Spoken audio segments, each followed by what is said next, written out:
Hello friends, જય શ્રી કૃષ્ણ. કેમ છો? બધા મજામાં હશો. આજે હું ડિનરની રેસીપી બનાવી રહી છું. તેમાં મેં ઘઉંનો લોટ લીધો છે, મીઠું, અજમો અને એમાં મોયણ નાખવાનું છે. અને હું પરોઠાનો લોટ બનાવી રહી છું. એને આપણે પાણીથી લોટને ગૂંથી લઈશું. અને આજે મારે મકાઈની સબ્જી બનાવવાની છે અને પરોઠા બનાવવાના છે ડિનરમાં. તો આ રીતે લોટ બાંધી લીધો છે અને એના આપણે માપસરના લોયા બનાવીને મૂકી દઈશું. અને આ ફ્રોઝન અમેરિકન મકાઈ છે. હું ફ્રોઝન કરીને રાખું છું મકાઈને. તેને પાણી ઉકળવા મૂક્યું છે અને થોડી એમાં એને આપણે ઉકાળી લઈશું એટલે એ થોડી બોઇલ થઈ જાય. અને બીજા બધા શાકભાજી લીધા છે. આપણને પસંદગીના શાકભાજી લેવાના છે બધા. અને આ ગ્રેવી બનાવવા માટે આપણે મગજતરીના બીજ હોય છે ને તેને પલાળીને રાખ્યા હતા. અને મલાઈ નાખીને એની આપણે પેસ્ટ બનાવી લઈશું. અને શાકભાજીને કટ કરી લીધા છે. હવે એને આપણે ચોપરમાં ચોપ કરી લઈશું. ગેસ ઉપર કઢાઈ પણ રાખી દીધી છે અને તેમાં તેલ મૂકીને ગરમ થઈ ગયું છે. જીરું ઉમેર્યું છે, લસણ મરચાં આદુની પેસ્ટ ઉમેરી દીધી છે. એને હલાવીને મિક્સ કરી લઈશું.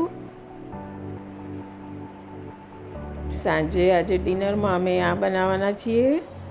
અને જે આપણે પેસ્ટ બનાવી હતી ડુંગળી, ટામેટાં, આદુ મરચાંની એને ઉમેરી દઈશું અંદર. ગ્રેવી જેવું કરી દેવાનું છે.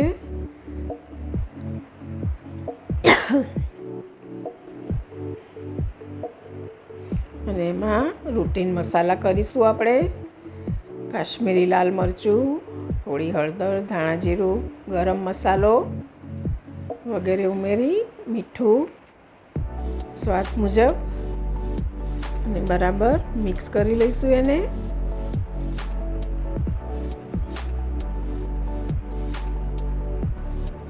અને ઢાંકીને થોડીવાર ગ્રેવીને થવા દઈશું.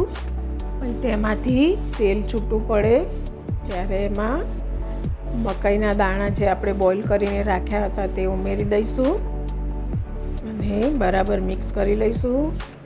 આપણે જેટલી ગ્રેવી રાખવી હોય તેટલું પાણી થોડું ઉમેરીશું અંદર. અને થોડીવાર એને થવા દઈશું. ટોપરાની છીણ ઉમેરી છે થોડી. અને ઘરની ફ્રેશ મલાઈ થોડી નાખી છે અંદર. અને બરાબર મિક્સ કરી લીધું છે. આ શાક સાંજે જમવામાં સારું લાગે છે. થોડી મલાઈ ઓછી લાગતી હતી તો ફરી પણ ઉમેરી છે થોડી. અને આ ચીઝને થોડું આપણે ગાર્નિશ કરીશું ચીઝથી.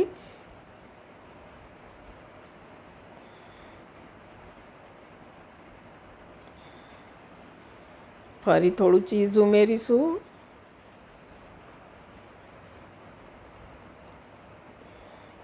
ચીઝ તો બધાને ભાવતું જ હોય છે લગભગ. અને હવે આપણે આ પરોઠાની તૈયારી કરી છે.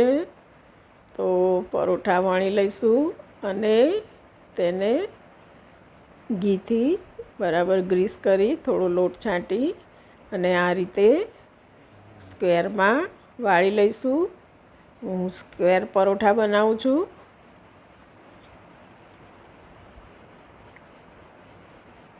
અને તેને તવા ઉપર આપણે બરાબર બંને બાજુ ઘીથી અથવા તેલથી બરાબર શેકી લઈશું.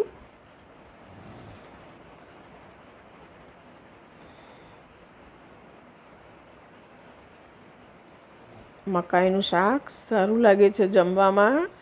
તમને મારા ફ્રેન્ડ્સ વિડીયો ગમે તો લાઈક, શેર ને સબસ્ક્રાઈબ જરૂર કરો. અને મને કોમેન્ટ પણ કરો. બેલ આઇકનને પ્રેસ કરો તો મને પણ મોટિવેશન મળે નવા નવા વિડીયો બનાવવાનું. આ રીતે આપણું શાક તૈયાર થઈ ગયું છે.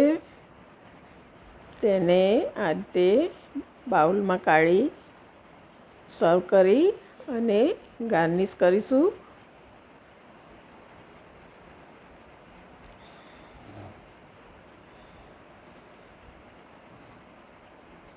ઉપર થોડી ઘરની મલાઈ ફ્રેશ એનાથી ગાર્નિશ કરીશું આપણે.